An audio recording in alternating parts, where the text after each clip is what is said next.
그 당시에는 몰랐지만 그로부터 좀 시간이 지난 후에 그 시간을 돌아보며 요즘에서야 알게 된 것이 있습니다. 제가 나름대로 교회에서 상처받은 이들과 많은 대화를 나눈 사람이더라고요. 성도님들은 어떠신가요?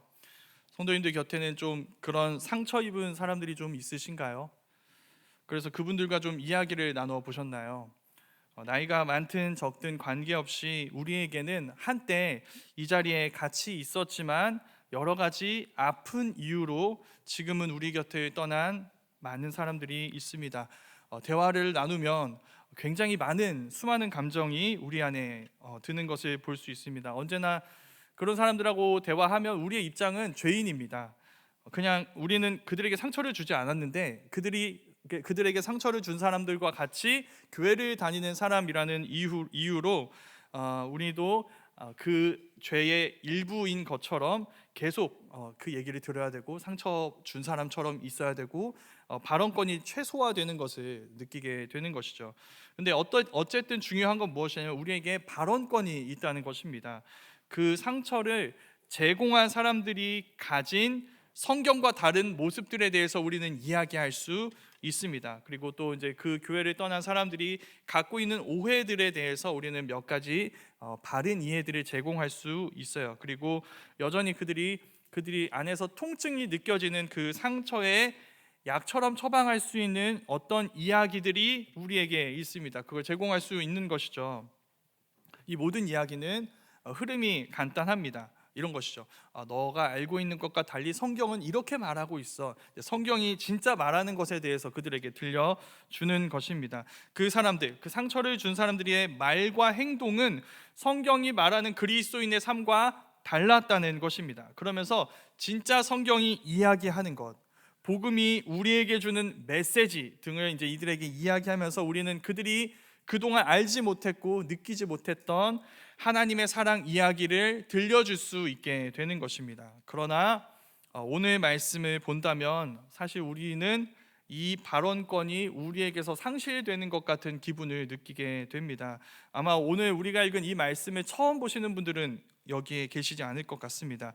그러나 다른 말씀, 그러니까 특별히 예수님이 하신 다른 은혜로운 말씀을 묵상할 때와 같은 마음으로, 그리고 그때 그 말씀을 묵상했던 시간과 같은 시간만큼 같은 깊이로 이 말씀을 묵상해 보신 분들은 계시지 않을 거라고 제가 감히 짐작해 봅니다.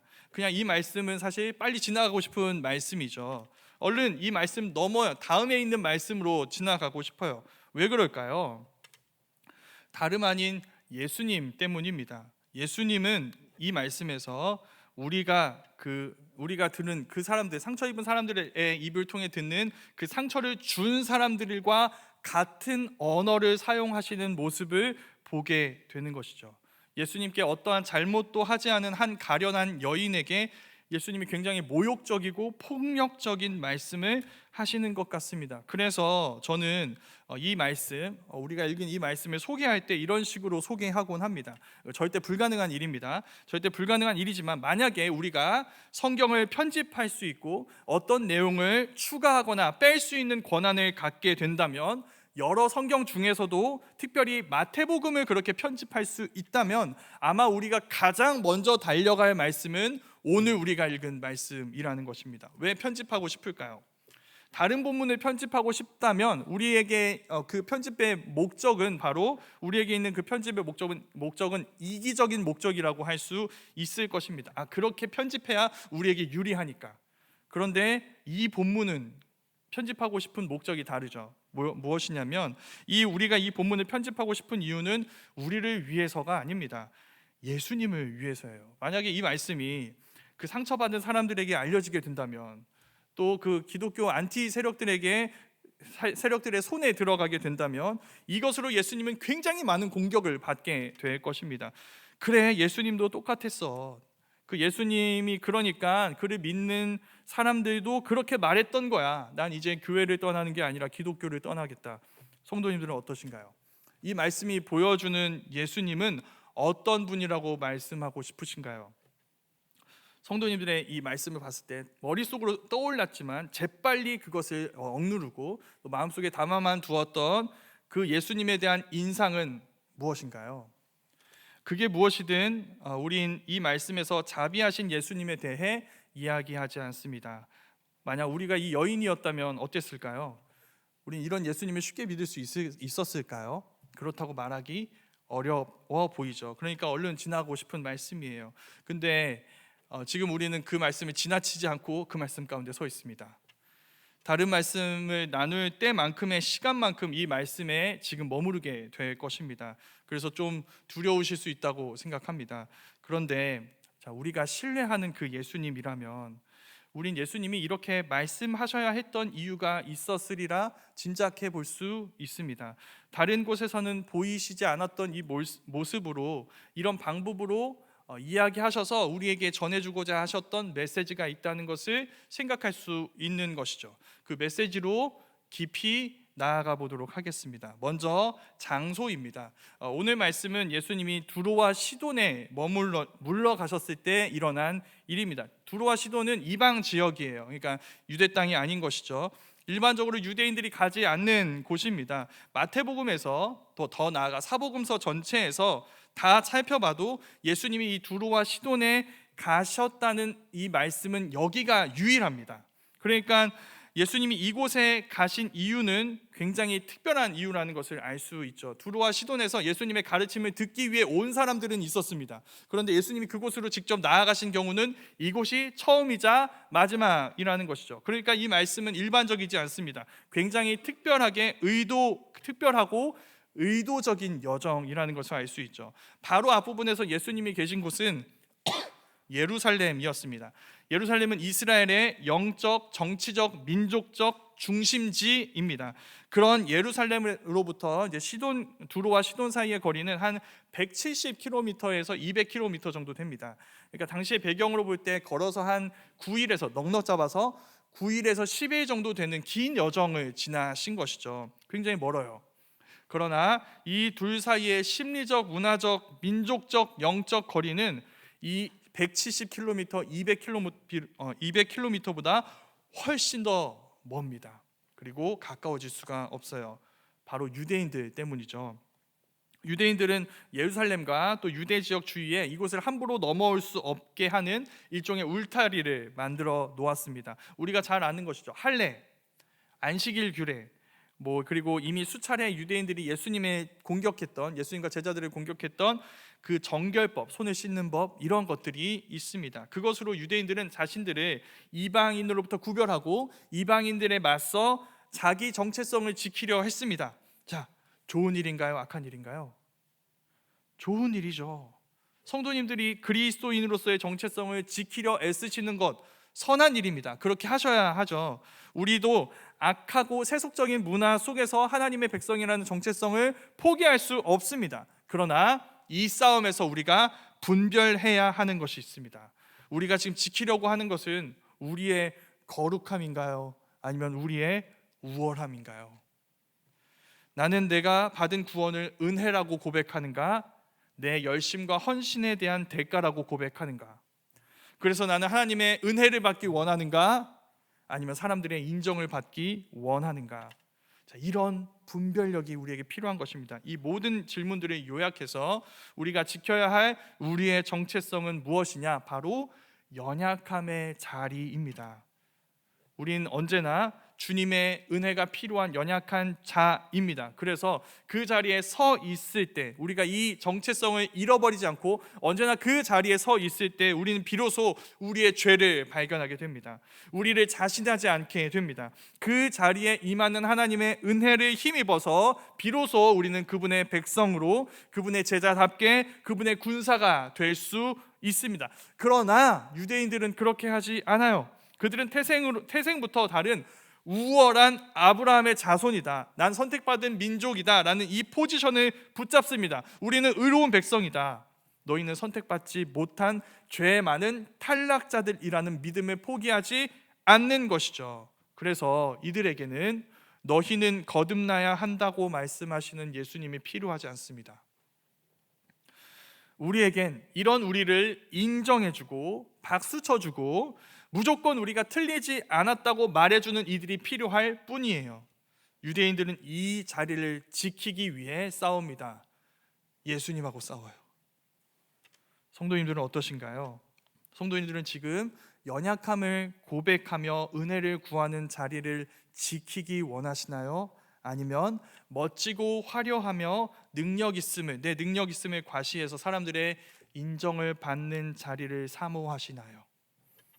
이 질문 앞에서 우리가 있어야 할 곳을 가르쳐 주는 사람이 바로 오늘 말씀의 주인공입니다. 한 가나안 여인이에요. 우리가 그 여인에게서 듣는 첫 번째 소리는 비명 소리 같은 절규입니다. 예수님을 찾아와 소리를 지르죠. 22절 말씀인데 제가 한번 읽어보도록 하겠습니다. 가나안 여자 하나가 그 지경에서 나와서 소리 질러 이르되 주 다윗의 자손이여 나를 불쌍히 여기소서 내 딸이 흉악하게 귀신 들렸나이다 하되, 이 부분에서 놀라운 것은 바로 이 여인의 지식입니다. 이 여인은 예수님을 매우 정확하게 알고 정확하게 부르고 있어요. 이방인 지역에 사는데, 자, 이렇게 정확하게 예수님 불렀습니다. 정확하게 예수님께 간구합니다. 거기에 대한 예수님의 첫 번째 대답은 무엇일까요? 침묵입니다. 예수님 한 말씀도 대답하지 않으세요. 보다 못해서 옆에 있던 제자들이 거들입니다. 예수님, 저 여인을 보내주세요. 평안하게 원하는 것을 주셔서 돌아가게 해주세요. 그때 예수님이 이렇게 답하시죠. 나는 이스라엘 집에 잃어버린 양 외에는 다른 데로 보내심을 받지 않았느니라. 자, 이 말씀과 관련해서 우리에겐 할 말이 많습니다. 두 가지가 있는데, 먼저는 이 말씀 자체에 대한 이야기예요. 어이없죠. 자, 이스라엘 집에 잃어버린 양만 선택받은 자들이다. 예수님 어디 계시죠? 두루와 시돈에 계세요. 아니, 이 말씀 하실 거면 왜 지금 두루와 시돈에 계시는 거죠? 왜 여기에서 괜히 희망 고문하듯이 이 여인이, 예수님 아닌 여인이 와서 간구하게 할 여지를 마련하시는 걸까요? 왜 무려 9박 10일을 걸으셔서 여기까지 오신 건가요? 그러니 우린 지금 이 예수님의 행보를 이 말씀 앞에서 이해할 수 없어요. 또 한 가지는 이런 겁니다. 시중에 나와 있는 기도 관련 책을 보면 이런 제목들이 굉장히 많습니다. 몇 만 번 응답받은 누구누구, 응답받는 기도하는 법, 100이면 100 기도 응답 받는 법. 자, 무슨 의도로 쓴 건지 다 보이시죠? 왜 이 책을 썼는지 다 느껴지시죠? 왜 썼을까요? 제가 목사님 기도해 봤는데 기도를 응답을 해주시지 않네요. 기도할 맛이 안 나요. 이제 기도 안 하려고요. 막 이런 사람들이 너무 많으니까, 아니야, 하나님이 우리의 기도에 응답해 주셔. 이렇게 응답을 많이 받는 사람 얘기 들어봐. 그리고 이렇게 기도해서 응답받은 이런 사례들을 봐. 이렇게 기도하면 되는 거야 라고 이 안타까운 마음에 그런 책을 쓰신 분들이 많이 있는 것이죠. 네, 좋은 취지입니다. 그러나 그 이야기가 정확하다고는 말하기 어렵습니다. 왜냐하면 예수님이 침묵하시거든요. 예수님을 정확하게 말하는 이 여인의 호소를 거절하시는 모습을 보이세요. 그래서 불편하지만 이렇게 말할 수밖에 없습니다. 주님은 우리에게 침묵하실 수 있습니다. 우리 기도가 거절당할 수 있어요. 중요한 건 이거겠죠. 그때 우리는 어떻게 해야 할까요?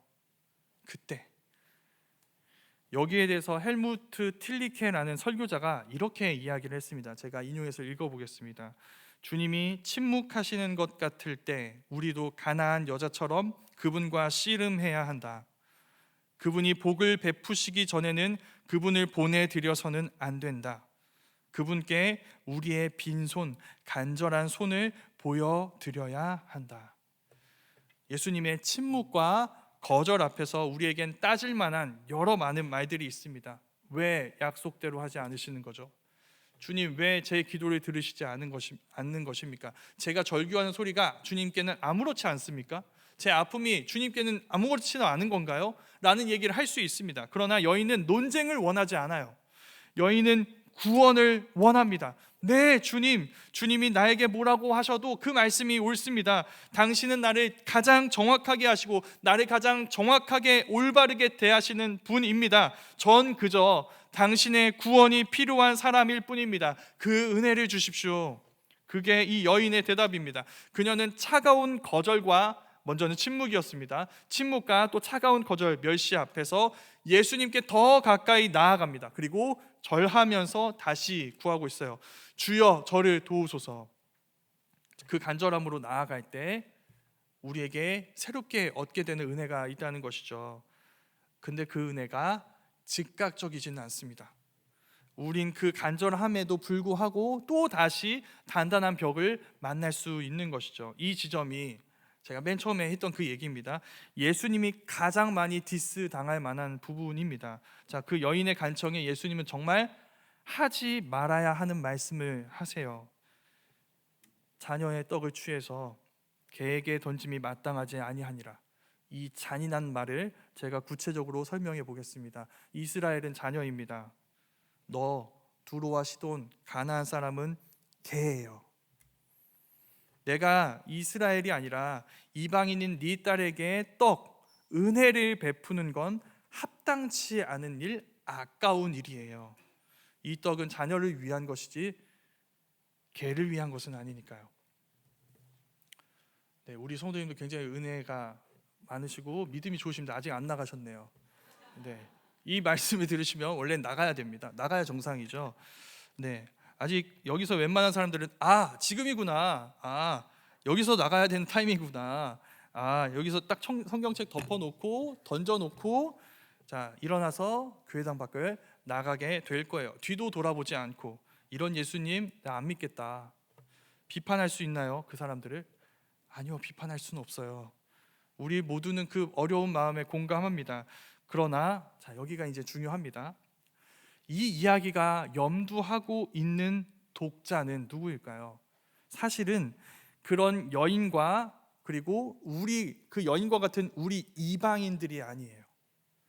자, 이 세상 모든 사람들 중에 이 이야기가 예수님의 이 말씀이 좀 납득할 만하다, 상식적이다라고 생각하는 사람은 아무도 없습니다. 그런데 한 사람들만큼은 이 이야기를 들으면서 끄덕끄덕 고개를 끄덕이면서 공감하는 사람들이 있어요. 누구일까요?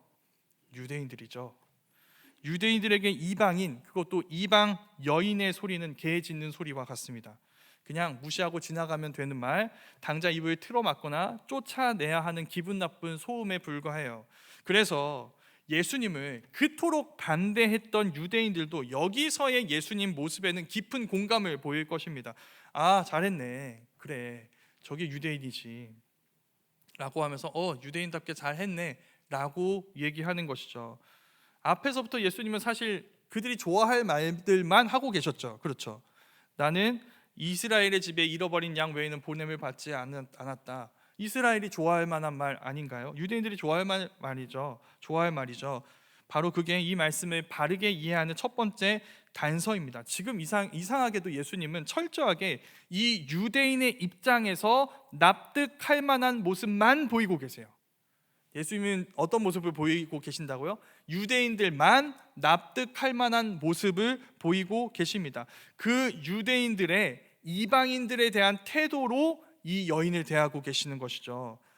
그리고 그때 오늘 말씀은 이 여인이 예수님을 대하는 태도를 보여줍니다. 근데 그건 예루살렘의 유대인들이 예수님을 대하는 태도와는 전혀 달라요.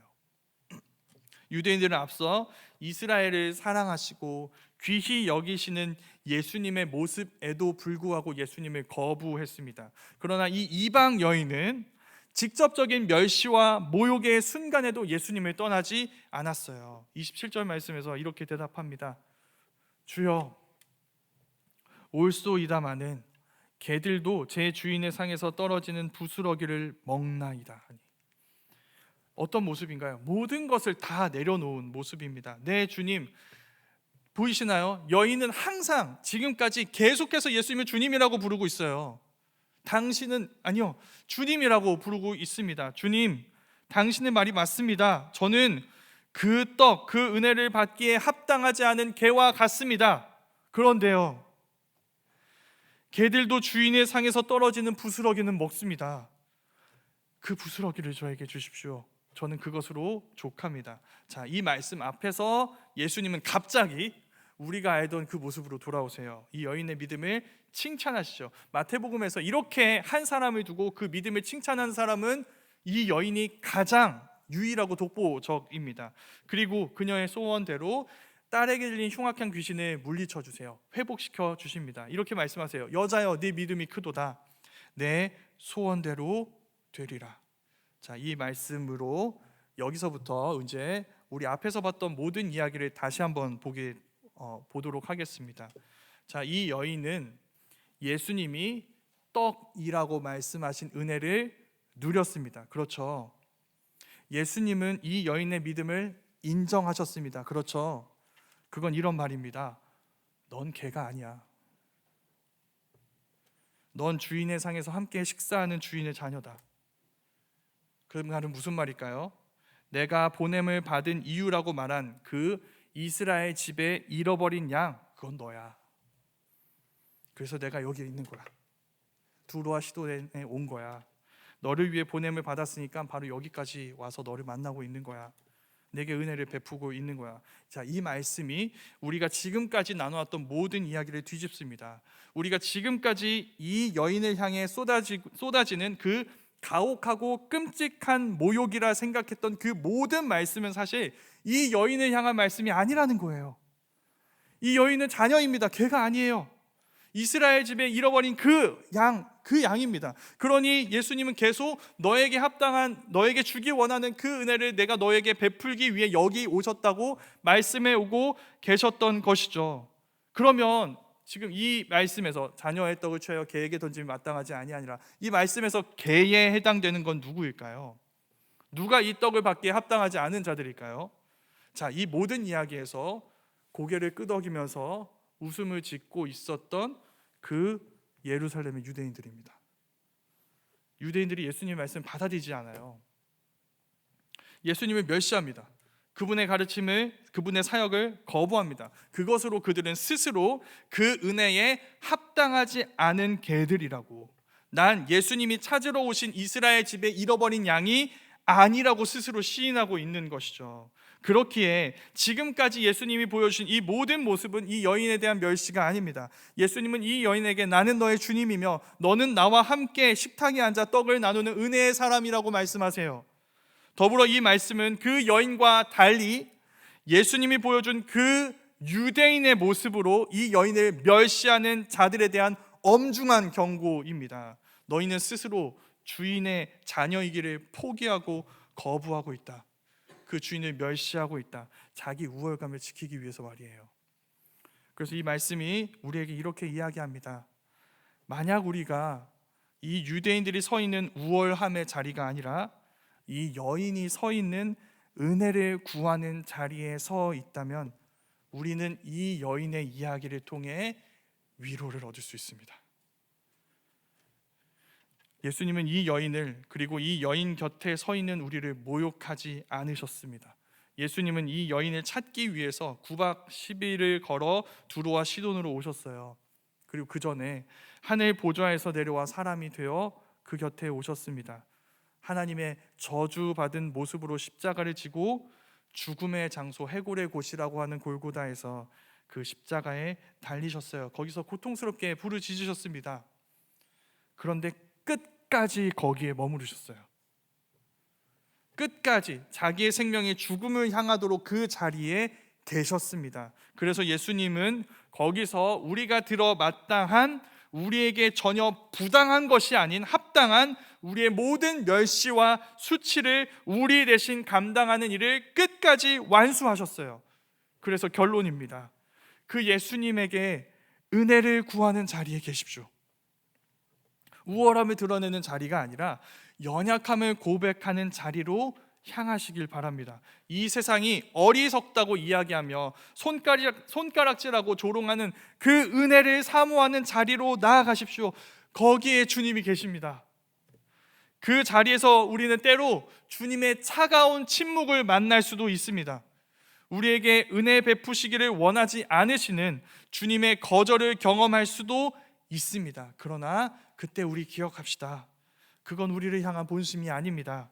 그분은 이 여인이 당하는 것처럼 보였던 모욕과 수치보다 더한 저주와 멸시 속에서 그분이 아닌 우리에게 합당한 십자가를 견뎌내셔서 결국 자신의 몸을 생명의 떡으로 내어주셔서 우리를 자녀 삼아 주신, 하나님의 자녀 되게 하신 은혜를 베푸신 주님이십니다. 우리가 그 주님을 기억하며 그 주님을 신뢰함으로 우리의 연약한 손을 내밀어 주님을 붙잡을 때, 거기서 주님은 우리를 멸시하는 이들을 멸시하시고, 우리를 모욕하는 이들 앞에서 우리를 영광스럽게 하실 것입니다.